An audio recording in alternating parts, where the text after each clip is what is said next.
الحمد للہ رب العالمین والعاقبۃ لأہل التقوی والیقین والصلاۃ والسلام علی اشرف الانبیاء والمرسلین خاتم النبیین ابی القاسم محمد صلی اللہ علیہ وآلہ وسلم وآلہ الطیبین الطاہرین المعصومین لا سیما بقیۃ اللہ فی الارضین روحی وارواح العالمین لتراب مقدمہ الفدا واللعنۃ الدائمۃ علی اعدائہم اجمعین من الآن الی قیام یوم الدین اما بعد فقد قال اللہ الحکیم فی کتابہ الکریم بسم اللہ الرحمن الرحیم یاسین والقرآن الحکیم انک لمن المرسلین علی صراط مستقیم صدق اللہ العلی العظیم۔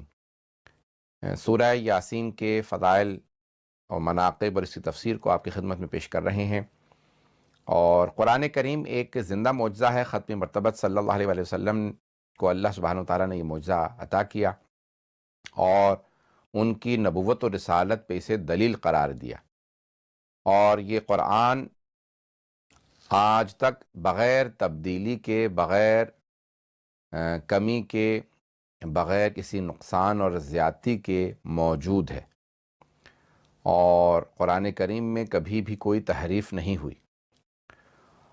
اور اب سے 600 سال پرانے، 800 سال پرانے قرآن کریم کے نسخے دنیا میں موجود ہیں جو اس زمانے میں پڑھے جاتے تھے، وہ بالکل بے عین ہی وہی نسخے ہیں جیسے آج موجود ہیں، بلکہ خود جناب امیر المؤمنین علی بن ابی طالب علیہ السلام کے ہاتھ کا لکھا ہوا قرآن آج بھی مسلمانوں کے درمیان موجود ہے، اور وہ قرآن وہی ہے جو آج مسلمانوں میں رائج ہے۔ حتیٰ بے انتہا ممالک میں وہ خط کوفی میں جناب امیر علیہ السلام کے ہاتھوں کا لکھا ہوا قرآن کریم موجود ہے۔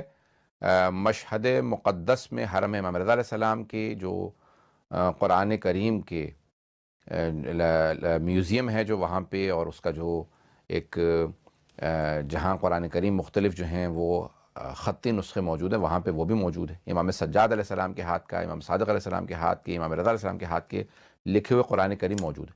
خود حرم امیر المؤمنین علی بن ابی طالب علیہ السلام کے میں خود موجود ہے۔ کچھ لوگ کہتے ہیں کہ وہ جو مشہد میں ہے وہ اس کی کاپی ہے جو کسی اور نے اس کو بنایا ہے، اصل جو ہے وہ خود حرم امیر کے پاس۔ بعض نے کہا کہ 2 مولانا نے نسخے لکھے تھے اس لیے دونوں موجود ہیں۔ بہرحال آج جو ہے وہ خود نجف اشرف میں حرم کے پاس بھی وہ جناب امیر علیہ السلام کے ہاتھ کا لکھا ہوا قرآن کریم موجود ہے۔ آپ اس کو آج سے ٹیلی کیجئے اور آج موجود ہے۔ پچھلے چند برسوں میں ایک آرٹیکل برطانیہ کے مستند اور سب سے بڑے اخباروں میں چھپا ہے، اور خود اس کو برطانیہ کے سب سے بڑے ٹیلی ویژن چینلوں نے BBC سمیت دکھایا ہے کہ شاید قرآن کریم کا سب سے قدیمی نسخہ برطانیہ حکومت کے پاس، یہ برطانیہ میں موجود ہے، اور وہ ایک برمنگھم یونیورسٹی کے اندر ایک نسخہ موجود تھا قرآن کریم کا، جس پہ بحث شروع ہوئی کہ محقق پہنچا تحقیق کرتے ہوئے، انہوں نے کہا کہ شاید قرآن کا سب سے قدیمی نسخہ یہی ہے، اور یہ جو الفاظ انہوں نے استعمال کیے کہ it dates back to the time of the holy prophet صلی اللہ علیہ وسلم، کہ یہ خود رسول خدا صلی اللہ علیہ وسلم کے زمانے کا قرآن کریم کا نسخہ ہے۔ اور پھر آکسفورڈ یونیورسٹی کے اندر، برطانیہ کی جو ایک سب سے نامور یونیورسٹی مانی جاتی ہے اور دنیا میں اس کا ایک نام ہے، وہاں پہ اس نسخے کو بھیجا گیا کیونکہ وہاں پہ کچھ مشینیں موجود ہیں جو کاغذ اور لکھائی کو دیکھنے کے بعد اس کے دورانیے کا اندازہ لگاتی ہیں۔ اس کو بڑے بڑے محققین اور ماہرین بیٹھ کے دیکھتے ہیں، اور اس مشین میں اس کو دیکھا جاتا ہے، رکھنے کے بعد کتاب کو، اس کی جلد، کاغذ اور اس کی لکھائی کو اور اس کی سیاہی کو، اور پھر اندازہ لگایا جاتا ہے کہ یہ کس زمانے کا ہے، کہ how far does it date back to، یعنی کس زمانے میں یہ کتاب لکھی گئی۔ اس کو یہ 200 سال پرانی کتاب ہے، 600 سال پرانی، اور پھر وہ تمام برطانیہ کے اندر ٹیلی ویژنوں پہ نشر ہوا، اخباروں میں آیا کہ بھی قدیمی ترین نسخہ آج شاید ہمارے ہی پاس ہے، مسلمانوں کے پاس بھی نہ ہو، اور یہ خود رسول خدا کے زمانے کا خطی نسخہ، یعنی جس کو عام ہاتھ سے لکھا گیا ہے، وہ موجود ہے۔ اور وہ جب تحقیق کی گئی تو معلوم ہوا کہ ہاں وہ قدیمی ترین کرسچن ایرا کے مطابق 1350 سال پرانا، 1300 سال پرانا، یعنی تقریباً، کیونکہ ہر 100 سال میں اسلامک کیلنڈر جو ہے وہ 3 سال پیچھے چلا جاتا ہے۔ قمری جو ہیں وہ ہر سال 10-11 دن، عام طور سے 11 دن جو ہے وہ، بعض کا 10، بعض کا 12 دن بھی ہو جاتے ہیں، لیکن عام طور سے 11 دن جو ہے اسلامک کیلنڈر پیچھے آ جاتا ہے ہر سال۔ یعنی پچھلے سال مثال کے طور پہ ماہ مبارک رمضان 5 مئی کو شروع ہوا تھا، اس سال 25 اپریل کو شروع ہوا۔ کبھی جو ہے وہ 25 اپریل کو اس سال ہے تو اگلے سال شاید جو ہے یہ 14 اپریل کو ہو، تو یہ 15 یا 14 کو، بعض کا 13 کو بھی ہوتا ہے، لیکن عام طور سے 11 دن، 10 یا 11 دن کا فرق آ جاتا ہے اسلامک کیلنڈر میں۔ تو ہر 33 سال بعد 1 سال اضافی ہو جاتا ہے، یعنی شمسی جو کیلنڈر ہیں، جو سولر کیلنڈر ہیں، اور قمری جو لونر کیلنڈر ہیں، اس کے اندر 33 سال میں 1 سال کا فرق آ جاتا ہے۔ یعنی ایک آدمی اگر شمسی کیلنڈر کے حساب سے 33 سال کا ہے تو قمری کے لحاظ سے 34 کا ہوگا، تو یعنی 100 سال میں 3 سال کا فرق آ جاتا ہے۔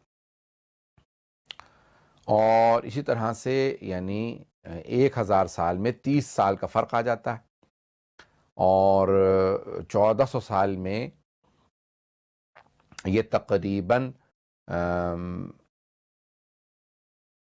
یعنی 42 سال کا اس میں فرق آ جاتا ہے۔ تو 42 سال آپ پیچھے چلے جائیں، یعنی 1300 سال، یعنی 1350 سال بن جائیں گے اسلامک کیلنڈر کے، یعنی، اور جو انہوں نے اپنا سولر کیلنڈر بتایا ہے، کیونکہ رسول خدا صلی اللہ علیہ وسلم 1400 سال پہلے، 1430 سال پہلے ان کا وصال ہوا، تو یہ تقریباً 1400 سال سے تھوڑا سا کم مدت بنتی ہے سولر کیلنڈر میں۔ تو آج بھی رسول خدا صلی اللہ علیہ وسلم کے زمانے کا 1350 سال سے زیادہ پرانا قرآن کریم نسخہ اس کا موجود ہے، جو رسول خدا کے زمانے میں لکھا گیا تھا، جمع کیا گیا تھا قرآن کریم۔ تو کیونکہ کچھ یعنی رسول خدا خود لکھواتے تھے اور لکھتے تھے، صحابہ، جناب امیر علیہ السلام لکھتے تھے، تو یہ جو ہیں قرآن جو ہیں آج لکھے گئے، پھر وہ بہت سے نسخے مختلف لوگ لے گئے، وہ چوری ہو گئے کوئی، تو جناب امیر نے دوبارہ پھر اس کو لکھا، اس طرح سے بہرحال مختلف جگہوں پہ یہ لے جائے گئے، اور آج بھی اس زمانے کے نسخے موجود ہیں، یعنی صرف 400، 600، 800 سال پرانے قرآن کریم کے نسخے نہیں، بلکہ خود 1200، 1300، 1400 سال پرانے نسخے موجود ہیں، اور وہ وہی قرآن ہے جو آج موجود ہے۔ تو یہ رسول خدا صلی اللہ علیہ وسلم کا زندہ معجزہ ہے کہ ان کا قرآن، ان کی کتاب آج تک موجود ہے۔ اب یہ ایک اعتراض ہوتا ہے کہ پھر اللہ نے جب دوسری کتابیں بھی اللہ ہی نے نازل کی تھی، توریت، زبور اور انجیل، تو وہ کتابیں کیوں باقی نہیں رہیں؟ پہلی بات یہ ہے کہ اللہ سبحانہ وتعالیٰ نے وہ کتابیں معجزے کے طور پہ ان انبیاء کو نہیں عطا کی تھی، یعنی اللہ نے ان کتابوں کو معجزے کے طور پہ نازل نہیں کیا تھا۔ قرآن کریم کو معجزے کے طور پہ نازل کیا ہے، وہ کتابیں معجزہ نہیں تھیں۔ Those books were not miracles۔ پہلی بات کہ وہ زندہ معجزے نہیں تھے، ان انبیاء کے جناب موسیٰ کا معجزہ توریت نہیں تھا، بلکہ ان کا ید بیضا اور ان کا عصا تھا۔ جناب عیسیٰ کا معجزہ دم عیسیٰ تھا، ان کی انجیل نہیں تھی۔ جناب داؤد کا معجزہ ان کی زبور نہیں تھی، بلکہ ان کے ہاتھ میں لوہے کا موم ہو جانا تھا، یا اور ان کے معجزات تھے، ان کی آواز، یعنی بہترین خوبصورت آواز میں تلاوت کرتے تھے زبور کی۔ تو یہ ان کی کتابیں، ان انبیاء کی کتابیں، ان کے معجزات نہیں تھے۔ اب قرآن کریم کو اللہ سبحانہ وتعالیٰ نے معجزے کے طور پہ نازل کیا، اور زندہ معجزہ ہے، کیونکہ رسول خدا کی رسالت و نبوت قیامت تک جاری ہے، اس لیے یہ کتاب بھی قیامت تک جاری رہے گی، پہلی بات۔ دوسری بات یہ کہ ان گزشتہ کتابوں کے احکام منسوخ ہونے والے تھے، اور قرآن ناسخ ہے۔ تمام بقیہ کتابیں، تمام بقیہ جو شریعتیں ہیں، شرائع ہیں، وہ سب منسوخ ہیں، اور قرآن ناسخ ہے۔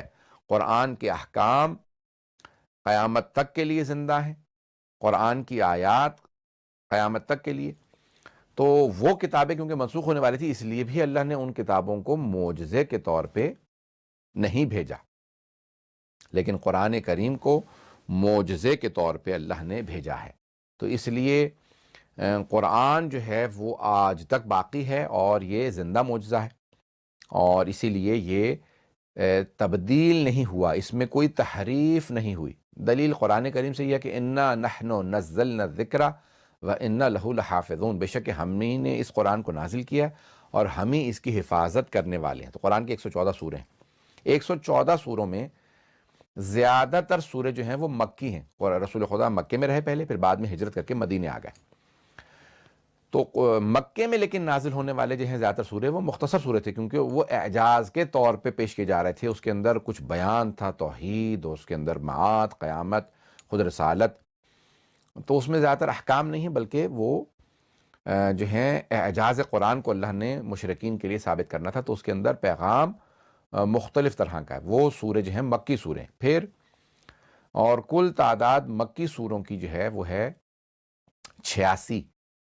مختلف آراء ہیں اس میں علماء کی، لیکن زیادہ تر سورے جو ہیں وہ مکی ہیں، اور 86 سوروں کو مکی کہا گیا۔ مکے میں نازل ہونے والے سورے 86 ہیں، 86، اور 28 سورے جو ہیں وہ مدینے میں نازل ہوئے۔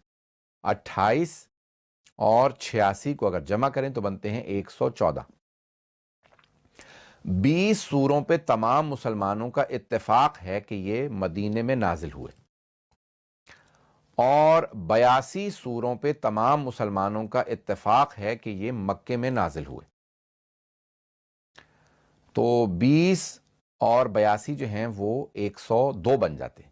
12 سوروں پہ اختلاف ہے، 12 سوروں پہ، کہ بھئی یہ سورے جو ہیں کچھ کہتے ہیں یہ مکے میں نازل ہوئے، کچھ کہتے ہیں مدینے میں نازل ہوئے۔ بہرحال ہمارے علماء نے 86 سوروں کو، اہل بیت علیہ السلام کے ماننے والے علماء نے، جو مفسرین ہیں، انہوں نے لکھا ہے 86 سوروں کو مکی سورے لکھا ہے، مکے میں نازل ہوئے، اور 28 سورے مدینے میں نازل ہوئے۔ 28 chapters of the Holy Quran were revealed in Medina and 86 chapters were revealed in Makkah۔ اب سورہ یاسین مکی سوروں میں سے ہے، وہ سورے جو مکے میں نازل ہوئے ان میں سے ایک سورہ ہے سورہ یاسین۔ بہرحال جیسے جن سوروں پہ اختلاف ان میں سے سورہ فاتحہ ہے۔ کچھ علماء نے لکھا ہے یہ مکے میں نازل ہوا، کچھ نے لکھا ہے یہ مدینے میں نازل ہوا۔ شیعہ علماء کا نظریہ یہ ہے کہ یہ ابتدائی سوروں میں سے ہے۔ جو سب سے پہلے سورہ نازل ہوا سورہ علق، پہلا سورہ نازل ہوا، اس کے بعد جو پہلا سورہ نازل ہوا وہ سورہ فاتحہ۔ مرحوم آیت اللہ خوئی نے البیان فی تفسیر القرآن کے اندر یہ بھی نظریہ لکھا ہے، آیت اللہ العظمیٰ سید ابوالقاسم الخوئی نے، کہ یہ سورہ شاید 2 مرتبہ نازل ہوا، اسی لیے یہ سورہ فاتحہ یعنی اسی لیے اس کو ہر نماز میں 2 مرتبہ تلاوت کیا جاتا ہے، یا شاید اسی لیے اس کو سبع مثانی کہا جاتا ہے۔ 2 مرتبہ 7 آیا، سبع مثانی 7 دہرائے ہوئے، یعنی 2 دفعہ جو ہیں یہ نازل ہوا، اس لیے مکے میں اور مدینے میں، اس لیے اس کو تو بہرحال اب سورہ فاتحہ سے کے متعلق ہماری بحث نہیں ہے۔ تو سورہ یاسین، اور سورہ یاسین کی 83 آیات ہیں، 83 آیات ہیں، اور یہ مکی سورہ ہے۔ اور میں اس کی فضیلت سے متعلق بہت سے جو ہیں وہ یہ احادیث ہیں، میں صرف چند احادیث پیش کروں گا۔ یوں تو میں انشاءاللہ تعالی آنے والے دنوں میں مختلف تفسیروں کے نام بھی لیتا رہوں گا، اور ان کے بہرحال کوشش کروں گا کہ آرام سے بات کروں، اور ان کے جو تفاسیر کے نام لوں گا وہ تفاسیر آپ کو دکھاتا بھی رہوں۔ بہت سے لوگوں نے کہا کہ جب آپ اپنی لائبریری میں بیٹھے ہیں تو آرام سے تھوڑا رفتار کم کریں، اور آپ مشکل اصطلاحات استعمال کر رہے ہیں، تو میں نے اس کو کوشش کی ہے کہ آج آسان بناؤں۔ اگر ڈیفیکلٹ ٹرمینالوجی استعمال ہو تو وہ کہتے ہیں اس کو ترجمہ کر دیں۔ تیسرا یہ تھا، بہت سے لوگوں نے بھی کتابوں کے نام آپ جو ہیں وہ دکھاتے رہیں کتابیں، تو میں بہرحال یہ ہے تفسیر مجمع البیان، اس کی جلد نمبر 8۔ یہ بہت بڑے ہمارے مفسر ہیں، امین الاسلام ابو علی فضل ابن حسن الطبری، یہ 6 صدی ہجری کے، 6 ہجری کے، یعنی 6 سینچری، اسلامک سینچری، 800 سال پہلے، 800 ایئرس بیک، انہوں نے 800 سال پہلے یہ تفسیر لکھی ہے۔ اس کے مقدمے میں انہوں نے، کئی مقدمے ہیں، اس میں سے مقدمے میں لکھا ہے، ان دا پریفیس انہوں نے لکھا ہے کہ میں جو ہے وہ ان کو سختہ ہو گیا تھا، سختہ قلبی یعنی دل بند ہو گیا، تو بہت سے لوگ سمجھے مر گئے ہیں، انتقال کر گئے، اور ان کو غسل و کفن دے کے دفنا دیا گیا۔ پھر انہوں نے ان کو جب دفنا دیا گیا تو قبر میں ان کی آنکھ کھل گئی۔ بہرحال اپنی زندگی میں ایک آدمی کو دیکھتے تھے بار بار کہ وہ کفن چوراتا ہے، اس کو انہوں نے پکڑا، ایک دفعہ دیکھا کہ بھئی یہ کفن چوراتا، اس کو تنبیہ کی، اس کو کہا کہ توبہ کرو، اس کو کہا کہ بھئی یہ گناہان کبیرہ میں ہے، لوگ جو ہیں وہ بغیر لباس کے قیامت میں محشور ہوں گے تمہاری وجہ سے، اور بہرحال اس کو ڈرایا اور دیکھا کہ اسے پھر بھی اثر نہیں ہوا، کہا کہ ٹھیک ہے بھی دیکھو میں تمہیں پیسے دے رہا ہوں، میرا کفن مت چرانا، کفن کے پیسے مجھ سے لے لو بہرحال۔ تو پھر بھی کہتے ہیں کہ جب میں قبر میں میری آنکھ کھل گئی، سکتہ جو ہے وہ سکتے سے باہر آ گئی، سکتہ قلبی سے یعنی، اور پھر کہا کہ پروردگارہ میں یعنی پریشان ہوئے کہ میں قبر میں ہوں، تو کہا کہ پروردگارہ میں تجھ سے وعدہ کرتا ہوں کہ اگر تو نے مجھے اس قبر سے صحیح و سالم نکال دیا، کیونکہ وہ قبر میں تھے تو وہ قبر میں انسان گھٹ گھٹ کے مر جاتے، اگر دوبارہ تو نے مجھے زندگی دی تو میں پھر تیرے کلام کی، تیرے قرآن کی ایک تفسیر لکھوں گا محنت کر کے۔ تو انہوں نے تفسیر لکھی، انہوں نے بہرحال 3 تفاسیر لکھی پھر۔ ایک تفصیلی ہے مجمع البیان جو سب سے زیادہ مشہور ہے، مجمع البیان، بیان فی تفسیر القرآن، مجمع البیان فی تفسیر القرآن۔ بیان کہتے ہیں، جیسے آپ اردو میں بھی اس کو استعمال کرتے ہیں، کسی چیز کو کھول کے پیش کرنا، اور تو یہ جو ہے تفسیر قرآن میں انہوں نے تفسیر لکھی ہے، اور جوامع الجامع بھی ان کی تفسیر ہے، 2 جلدوں میں ہے، اس کو خلاصہ ہے، اور ایک اور بھی تفسیر ہے ان کی۔ تو یہ مجمع البیان ان کی سب سے مشہور اور سب سے بڑی تفسیر ہے، جو 10 جلدوں میں ہے، اور وہ کہتے ہیں کہ بہرحال پھر اتنے میں وہی کفن چور اس نے جو ہے ان کا کفن نکالنے کے لیے ایک تھوڑا سا سوراخ کیا، اور ان کا کفن کھینچ رہا تھا کہ انہوں نے اس کا ہاتھ پکڑ لیا اور کہا کہ بھئی میں، تو وہ ڈر گیا، وہ سمجھا کہ بھئی عالم ہے، شاید انہوں نے مجھے مرنے کے بعد جو ہے روک لیا، انہوں نے کہا کہ میں زندہ ہوں، مجھے کھولو، میں تمہیں جو ہے وہ پیسے دوں گا،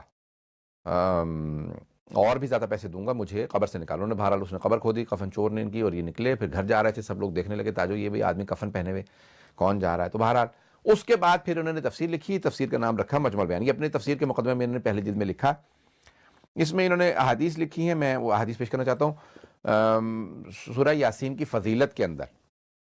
انشاءاللہ ہم آپ کے سوالات بھی کوشش کریں گے آج لیں، لیکن سورہ یاسین کی جو ہے وہ فضیلت میں، فضائل میں انہوں نے لکھا۔ میں تفسیر پیش کر رہا تھا، میں نے شروع کر دی تھی کل تفسیر، لیکن تھوڑا سا میں اس کو اور پیش کر رہا ہوں۔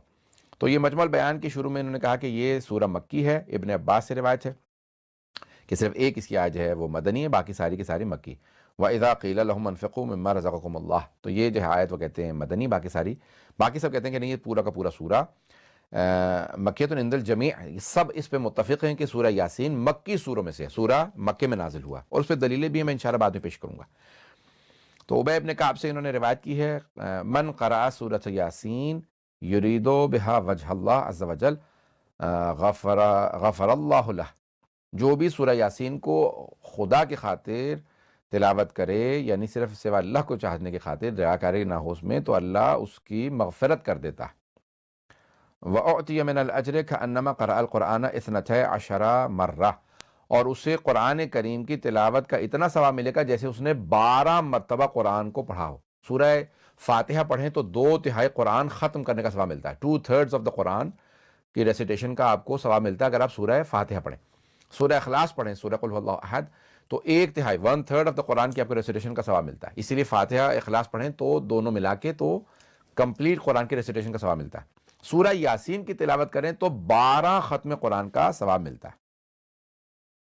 وَأَيُّمَ مَرِيضٍ قُرِئَتْ عِندَهُ سورۃ یاسین نزل علیہ بعدد کل حرف منہا 10 املاک،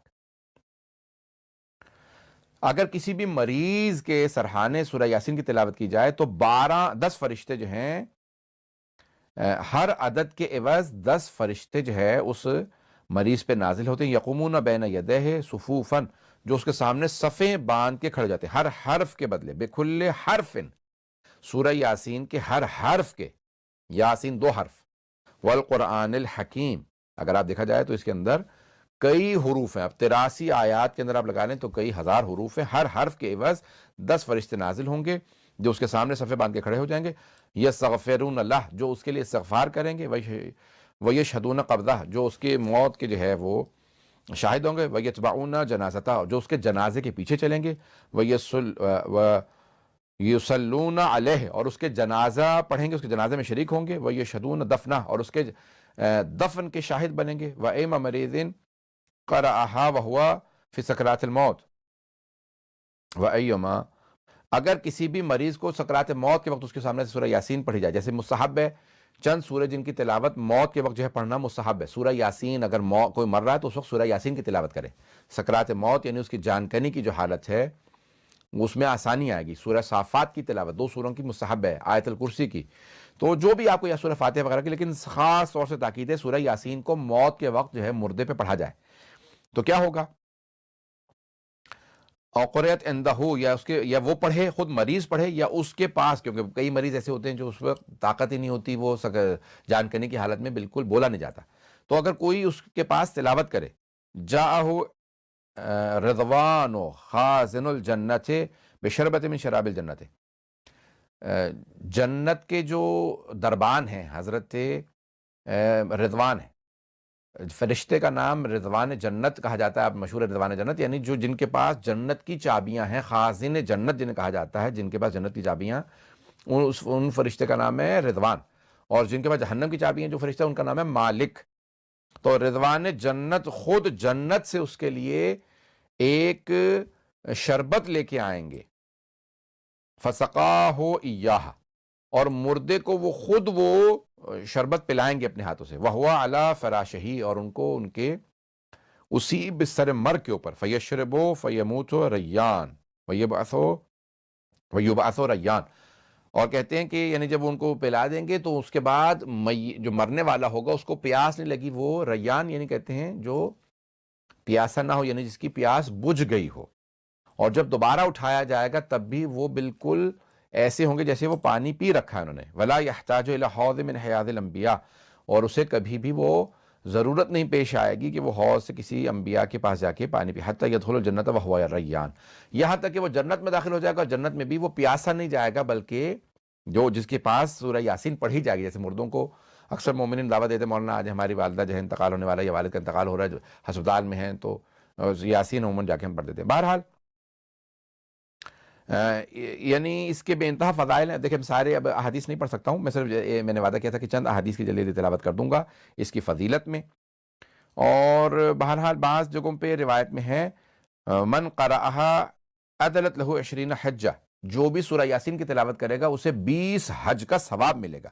ومن سمعہا عدلت لہو 1000 دینار فی سبیل اللہ, اور جو خود تلاوت نہیں کر سکتا, نہیں پڑھ سکتا, نہیں پڑھا اس نے, صرف سنا ہے, جو سنتا ہے, جو کوئی اور تلاوت کرے سنے گا, سننے والے کو 1000 دینار سونے کی اشرفیاں, 1000 گولڈ کوائنز اللہ کی راہ میں, 1000 دینار اللہ اشرفیاں سونے کی راہ خدا میں خرچ کرنے کا ثواب ملے گا سورہ یاسین کی تلاوت. ومن کتبہا ثم شربہا ادخلت جوفہ 1000 دوا, اور جو لکھے سورہ یاسین, عموماً مستحب ہے کہ مریض کو سورہ یاسین لکھ کے پلائیں. زعفران کا قلم, یعنی زعفران جو ہے بنا لیں, زعفران پانی میں ڈبو دیتے نا, تو اس زعفران, تو اس میں قلم ڈبوتے جائیں اور اس کو لکھیں سورہ یاسین.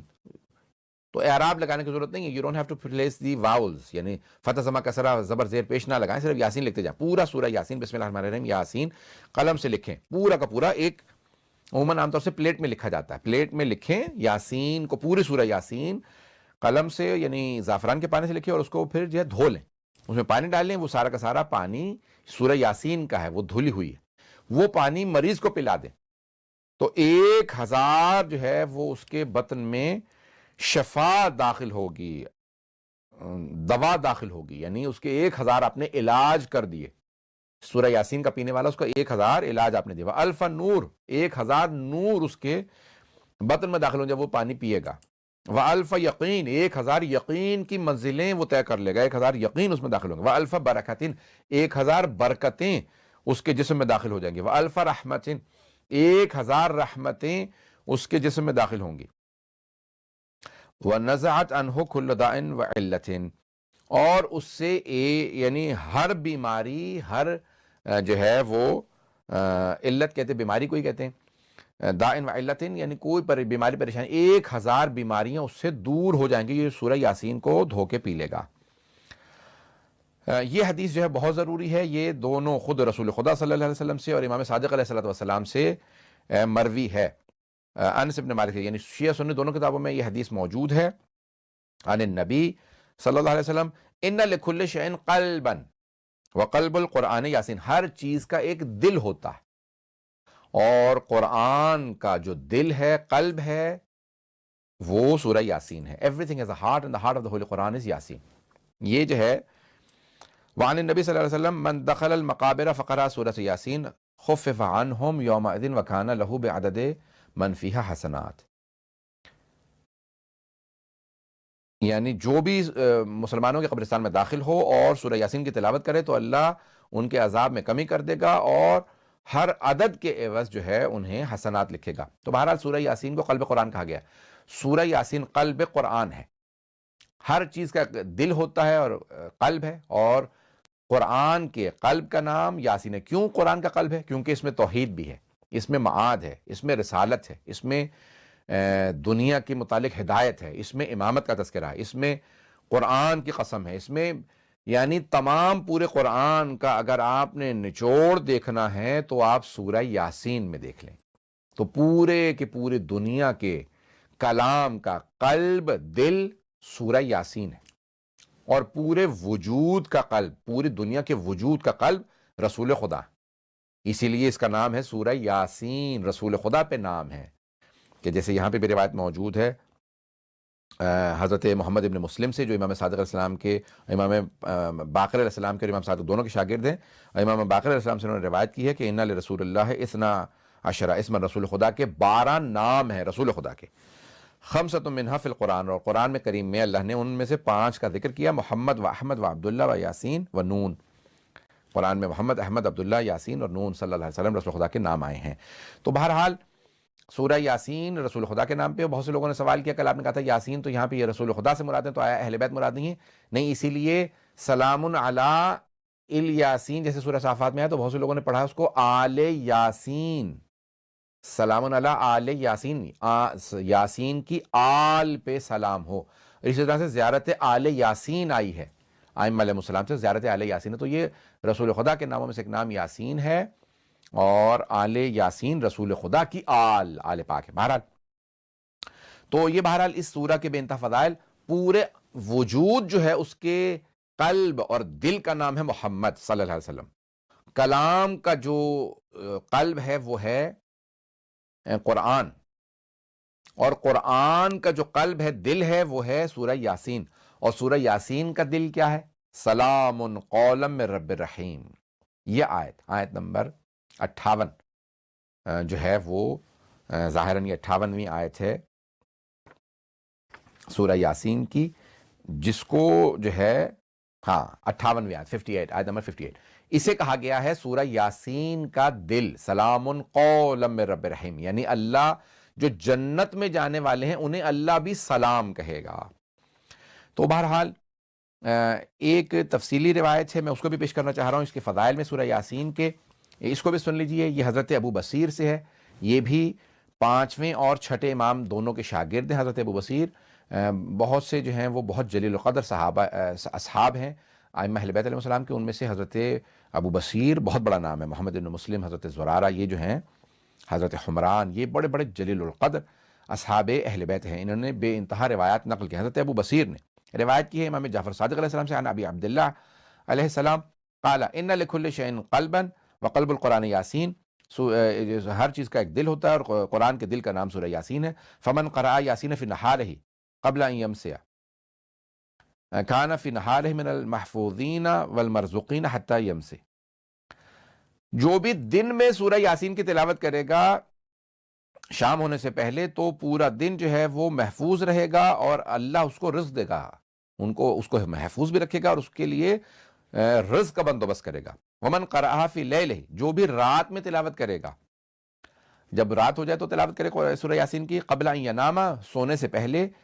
وکل بہ الف ملک یحفظونہ من کل شیطان رجیم، 1000 فرشتوں کو اللہ اس کی حفاظت کے لیے جو ہے وہ معمور کر دے گا، وکیل کر دے گا، موکل کر دے گا. موکل آ جائیں گے اس کے لیے 1000 فرشتے جو اس کو ہر شیطان سے بچائیں گے. ومن کل آفت، اور ہر آفت سے اسے بچائیں گے یہ فرشتے، جو 1000 فرشتے اللہ اس پہ موکل کرے گا. وَإِن مَاتَ فِي نَوْمِهِ أَدْخَلَهُ اللَّهُ الْجَنَّةَ، اور اگر وہ اسی نیند میں مر گیا، جب اس نے سورہ یاسین کی تلاوت کی اور سو گیا اور اس کے بعد اسی نیند میں وہ انتقال کر گیا، تو اللہ اس مرنے والے کو جنت میں لے کے جائے گا. وَحَضَرَ غُسْلَهُ 30,000 ملک، اور 30,000 فرشتے اس کے غسل میں شریک ہوں گے اسے غسل دینے کے لیے. کلہم یستغفرون لہ، اور ہر فرشتہ، 30,000 جو فرشتے آئیں گے ہر فرشتہ اس کے لیے استغفار کرے گا. وَيُشَيِّعُونَهُ إِلَىٰ قَبْرِهِ بِالْإِسْتِغْفَارِ لَهُ، اور وہ تمام فرشتے اس کے تشییع جنازہ میں شریک ہوں گے، اس کی قبر تک جائیں گے اور اس کے لیے استغفار کریں گے. فَإِذَا أُدْخِلَ لَحْدَهُ كَانُوا فِي جَوْفِ قَبْرِهِ يَعْبُدُونَ اللَّهَ، اور جب اس کو قبر میں رکھ دیا جائے گا تو وہ فرشتے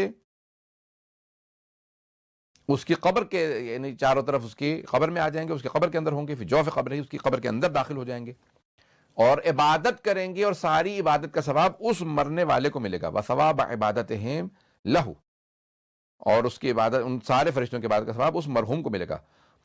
وفسح لہو فی قبرہ مد بصرہ وامن من ضغطۃ القبر، اور یعنی وہ اللہ کے عذاب سے، ضغط قبر جو فشار قبر ہوتا ہے اس سے بھی بچے گا. وَلَمْ يَزَلْ لَهُ فِي قَبْرِهِ نُورٌ سَاطِعٌ إِلَىٰ عِنَانِ السَّمَاءِ إِلَىٰ أَن يَخْرِجَهُ اللَّهُ مِنْ قَبْرِهِ، اور اس کی قبر سے ایک نور نکلتا رہے گا یہاں تک کہ اس کو قبر سے روز قیامت اٹھایا جائے گا، اور وہ فرشتے جو ہیں اللہ سبحانہ وتعالیٰ اس کی قبر سے اس کو اٹھائے گا. فَإِذَا أَخْرَجَهُ لَمْ تَزِلْ مَلَائِكَةُ اللَّهِ مَعَهُ يُشَيِّعُونَهُ، تو وہ فرشتے اس کے ساتھ اس کی قبر سے نکلیں گے اور اس کو لے کے جائیں گے. وَيُحَدِّثُونَهُ، اور اس سے کلام کرتے رہیں گے، اس سے باتیں کریں گے. وَيَضْحَكُونَ فِي وَجْهِهِ، اور اس کے سامنے ہنسیں گے، مسکرائیں گے تاکہ اسے جہنم کا خوف محسوس نہ ہو. وَيُبَشِّرُونَهُ بِكُلِّ خَيْرٍ، اور اس کو خیر کی بشارت دیں گے اللہ کی طرف سے. حَتَّى يُجَوِّزُوا بِهِ الصِّرَاط، یہاں تک کہ صراط والمیزان، اور میزان پہ اس کو پار کروائیں گے. وَيُوقِفُوهُ مِنَ اللَّهِ مَوْقِفًا لَا يَكُونُ عِنْدَ اللَّهِ خلق اقرب منہ الی ملائکۃ اللہ المقربون، اور وہ اس کو مقام اللہ کے نزدیک ملے گا جو اللہ کے قریبی ترین بندوں کو ملتا ہے. وانبیاءہ المرسلون، جو اللہ کے مرسلین بندوں کو. وہو مع النبیین واقف بین یدی اللہ، وہ اللہ کے جو ہے وہ امام صادق فرماتے ہیں کہ اللہ کے انبیاء کے ساتھ کھڑا ہوگا، پاس کھڑا ہوگا. لا یحزن، بلکہ واقف بین یدی اللہ،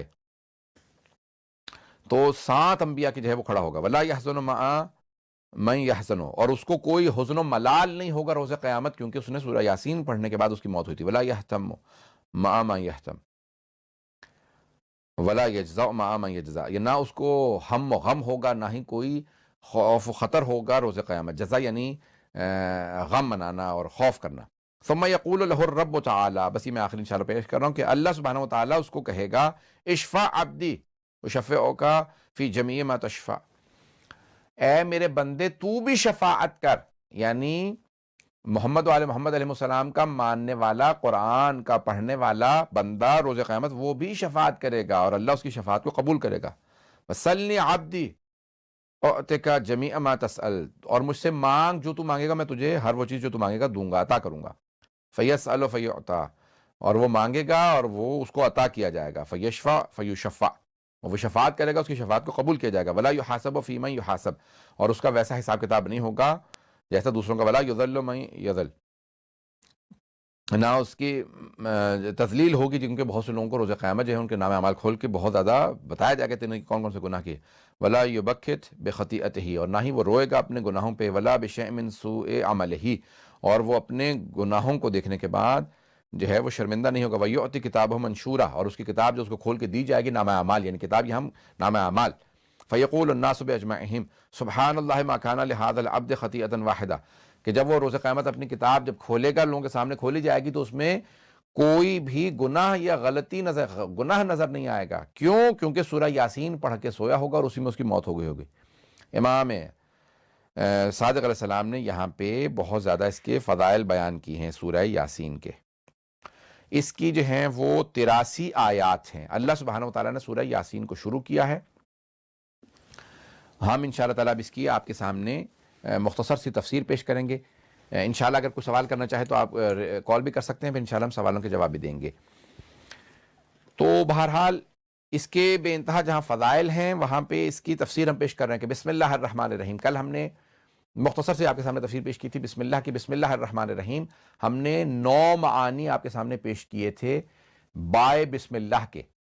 کل کا درس آپ سن لیجئے گا، اس میں بائے بسم اللہ کے 9 معانی کہ جن میں سے 2 ممکن ہیں بسم اللہ میں. ایک ہے استعانت کے معنی میں، دوسرا ہے ابتدا کے معنی میں. یعنی استعانت یعنی مدد مانگتا ہوں، یعنی مدد اللہ کے نام سے جو رحمان و رحیم ہے، اور یا شروع کرتا ہوں اللہ کے نام سے جو رحمان و رحیم ہے۔ تو یہاں جو ہے وہ اکثر لوگوں نے کہا کہ مدد اللہ کے نام سے، تو شیخ طوسی نے اپنی التبیان فی تفسیر القرآن، وہ بھی 10 جلدوں میں تفسیر ہے، اس کے جلد نمبر 1 میں شیخ طوسی نے ایک بحث کی ہے، اور فاتحہ کی تفسیر میں بائے بسم اللہ کی تفسیر میں وہ کہتے ہیں کہ اسم اور مسمہ کی جو بحث ہے، جو قدیمی بحث ہے جو آج تک باقی ہے، منطق اور فلسفے کی روح سے ایک متکلمین کے درمیان میں بحث ہے کہ اسم عین مسمہ نہیں ہے۔ میں کسی مجلس میں اس کو پڑھ چکا ہوں، لیکن بہرحال سورہ یاسین کی تفسیر میں اس کو پیش کر رہا ہوں۔ اسم عین مسمہ نہیں ہے، مسمہ یعنی جس کا نام ہے، اسم ہے مسمہ، the named، and اسم یعنی the name۔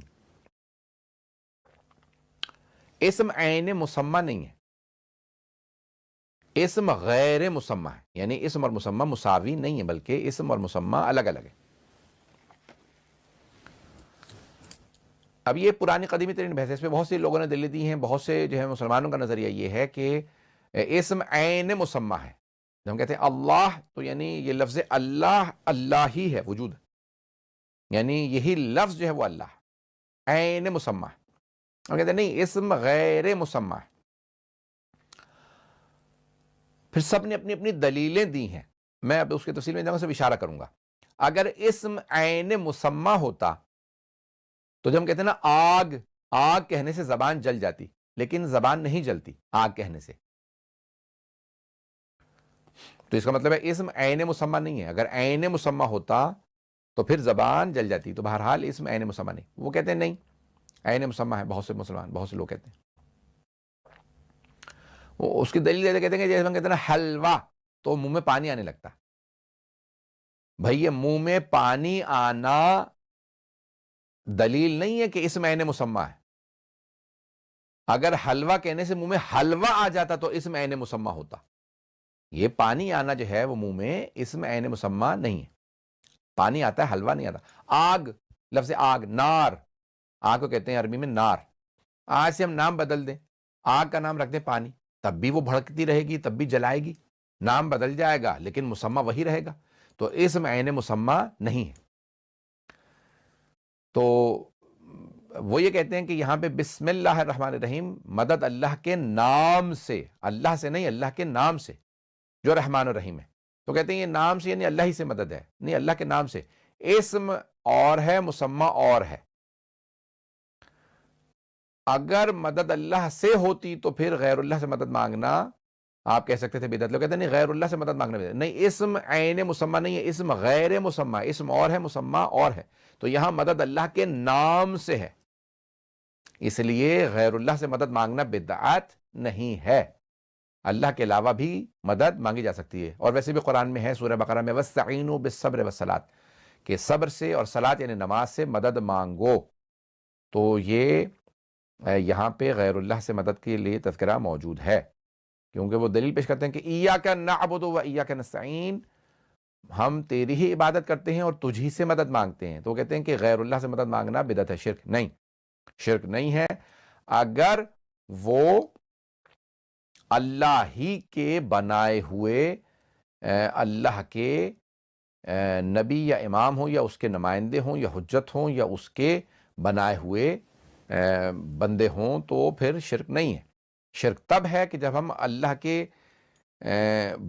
بنائے ہوئے کے علاوہ کسی اور سے مدد مانگیں، یعنی کہ ہم نے خود ہی اپنے ہاتھ سے بت بنا لیا اور بت کو کہیں کہ یہ ہمیں اللہ تک پہنچانے والا شفیع ہے، یا ہمارا جو ہے وہ اللہ تک پہنچنے کا وسیلہ ہے۔ نہیں، ہم اپنے پاس سے خود بنا کے نہ مانگیں، بلکہ اللہ کے بنائے ہوں سے مدد مانگیں۔ اللہ نے کہا کہ میں نے حبیب خدا کو بنایا ہے مجھ تک پہنچنے کا وسیلہ، میں نے بنایا علی مرتضیٰ کو اپنے تک پہنچنے کا وسیلہ، میں نے بنایا ہے محمد والے محمد علیہ السلام کو اپنے تک پہنچنے کا وسیلہ، تو اس لیے ان سے مدد مانگنا بدعت نہیں ہے، بلکہ عین عبادت ہے۔ اتقوا اللہ، بسم اللہ الرحمن الرحیم، یا ایھا الذین آمنوا اتقوا اللہ وابتغوا الیہ الوسیلہ، ایمان والو تقوی اختیار کرو، اللہ تک پہنچنے کا وسیلہ تلاش کرو۔ تو بہرحال اب میں اس کی تفصیل میں نہیں جانا چاہ رہا تھا، تو بسم اللہ الرحمن الرحیم، با یعنی مدد اللہ کے نام سے، تو یہاں پہ 5 حروف با جو ہے وہ استعانت کے لیے ہے، اسم اللہ کا نام یعنی یہاں پہ نام مراد ہے۔ کثرت استعمال کی وجہ سے الف گر گیا، بسم اللہ الرحمن الرحیم تھا، کثرت استعمال کے سے الف گر گیا۔ لیکن اقرأ باسم ربک الذی خلق سورہ علق کے اندر جب آیا تو باسم، کیونکہ وہاں پہ ایک ہی دفعہ آیا ہے اور بسم اللہ الرحمن الرحیم بار بار قرآن میں آتا رہا، تو اسم کا الف گر گیا۔ بسم اللہ الرحمن الرحیم، مدد اللہ کے نام سے جو رحمان و رحیم ہے۔ رحمان اللہ جو ہے اللہ کا نام ہے، علم ہے، علم اس میں علم ہے۔ بعض لوگوں نے کہا یہ ہے الہ، تو یہ ہم کالز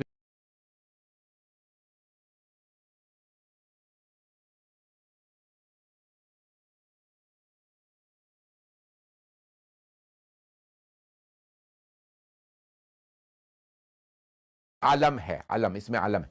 بعض لوگوں نے کہا یہ ہے الہ، تو یہ ہم کالز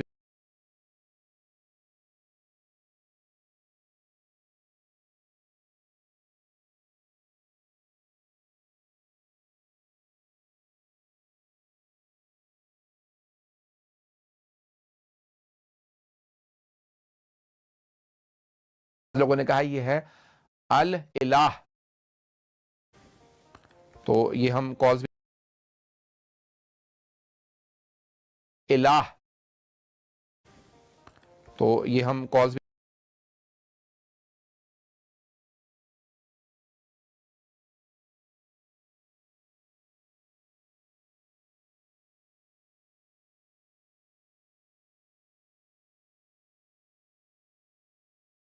مومنوں ماہ رمضان مبارک ہو سب کو، مومنوں ماہ رمضان مبارک ہو سب کو، رحمتوں کا نزول مبارک ہو سب کو، رحمتوں کا نزول مبارک ہو سب کو۔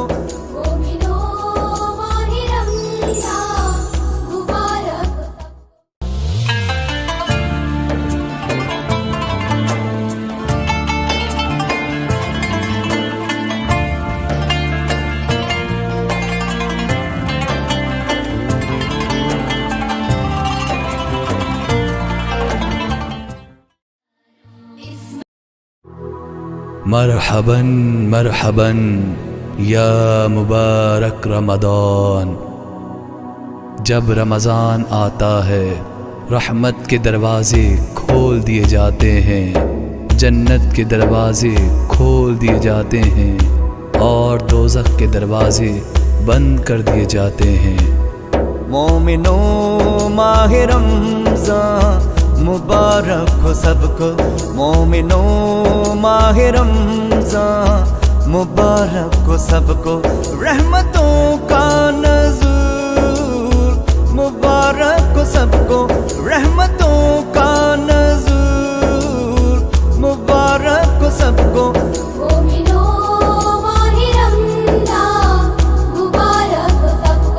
مومنوں ماہ رمضان مبارک ہو سب کو، مبارک مبارک مبارک ہو سب کو، مبارک مبارک مبارک ہو سب کو۔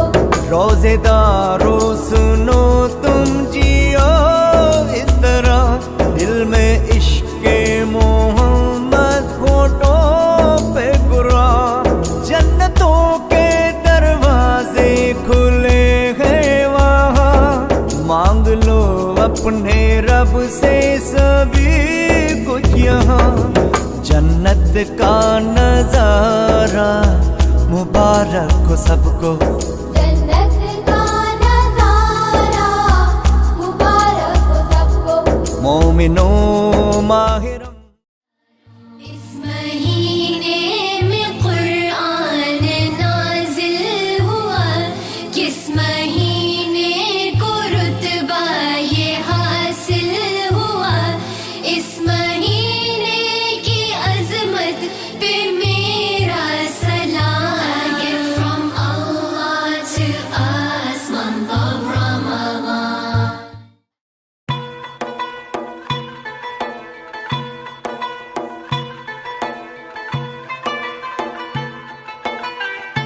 ستارے کی پرستش کرتے تھے، یہ سب الہ تھے.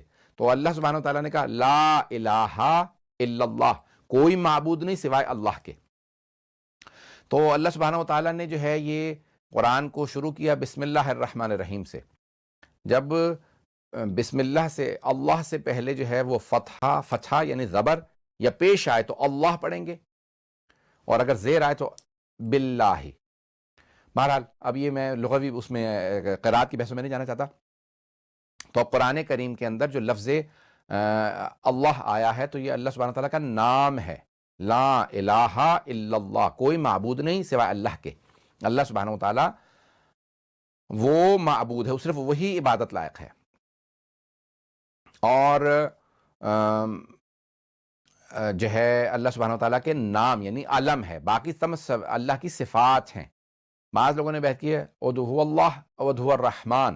قرآن کے اندر آیت ہے کہ چاہے اس کو اللہ بلاؤ چاہے رحمان بلاؤ، تو رحمان بھی اللہ کا نام ہے، اس لیے رحمان بھی نام نہیں رکھا جا سکتا.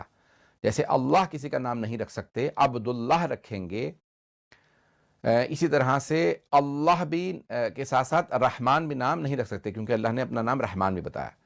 تو اسی لیے عبد الرحمن رکھ سکتے ہیں، لیکن عبد الرحمن مکروہ ہے، نام رکھنا مکروہ ہے، کیونکہ امیر المومنین علی بن ابی طالب علیہ السلام کے قاتل کا نام عبد الرحمن ابن ملجم تھا. عبد الرحمن ابن، تو اس لیے عبد الرحمن نام رکھنا مکروہ ہے.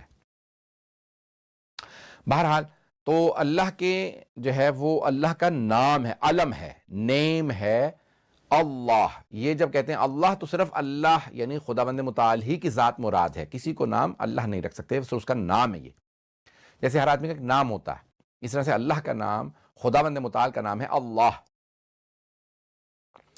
اور یہ اسی سے مخصوص ہے. تو باقی جو ہے وہ نام رکھے جا سکتے ہیں، جیسے رحیم بھی رکھ سکتے ہیں، عبد الرحیم بھی رکھ سکتے ہیں، کریم بھی رکھ سکتے ہیں، عبد الکریم بھی رکھ سکتے ہیں، شکور بھی رکھ سکتے ہیں، عبد الشکور بھی رکھ سکتے ہیں. اللہ کے باقی تمام نام ہیں جو صفات ہیں، جو اسماء الہی ہیں وہ اس کی صفات ہیں. لیکن یہ ہے علم، عین سے علم، علم ہے یعنی یہ اللہ ہی کا مخصوص نام ہے اللہ. الرحمن الرحیم، رحمان اور رحیم. رحمان رحم کرنے والا، رحیم بھی رحم کرنے والا، لیکن فرق ہے کہ اللہ جو ہے وہ دنیا میں کوئی اس کو مانے نہ مانے سب پہ رحم کرتا ہے، چاہے مومن ہو چاہے منافق ہو کافر ہو، کوئی اس کو مانتا ہے کوئی نہیں مانتا. اللہ سب پہ پھر بھی اس کو کھانا بھی دیتا ہے، رزق بھی دیتا ہے، اس کو ہر چیز عطا کرتا ہے. اس لیے وہ رحمان سب کے لیے ہے. اس کی جب ہم کہتے ہیں رحمان تو اس کی رحمت رحمان میں سب کے لیے عمومیت رکھتی ہے. وَبِالْمُؤْمِنِينَ رؤوف الرحیم، لیکن رحیم جو ہے وہ صرف مؤمنین کے لیے ہے، یعنی آخرت میں صرف اور صرف جو اس کو ماننے والے تھے انہیں بخشے گا، اس لیے وہ ہے رحیم. یا رحمان الدنیا و رحیمہما، یا بعض لوگوں نے اس کو برعکس بھی کہا ہے کہ جو ہے وہ رحمان جو ہے وہ دنیا کے لیے ہے اور رحیم جو ہے دنیا اور آخرت دونوں کے لیے. تو یعنی رحیم دنیا اور آخرت کے لیے کیوں؟ کیونکہ آخرت میں صرف مومنین پہ اور دنیا میں جو مومنین پہ رحم کر رہا ہے وہ رحمان اور رحیم دونوں کے حیثیت سے کر رہا ہے.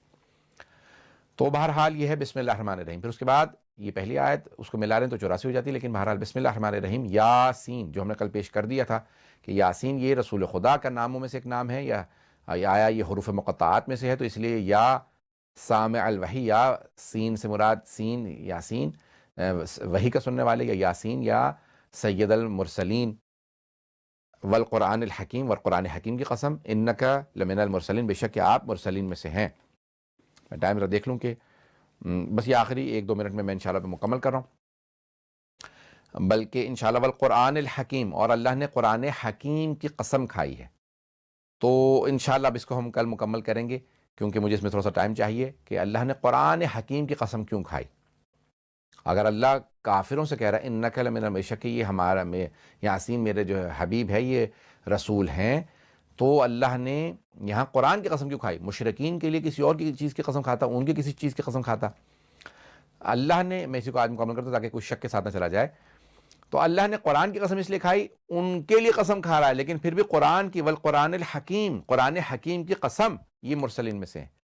ان کی کسی شے کی قسم نہیں کھائی، کیونکہ اگر ان کی شے کی، اللہ کہتا بھئی تمہارے بت کی قسم، آگ کی قسم، حبل کی قسم، عزا کی قسم، تو وہ سمجھتے کہ یہ مذاق اڑا رہا ہے کیونکہ اللہ تو مانتا نہیں، نہ محمد ان کو مانتے ہیں نہ اللہ مانتا ہے، تو یہ جو ہے اس کا مطلب ہے ہمارے بتوں کی قسم کھا کے مذاق اڑا رہے ہیں۔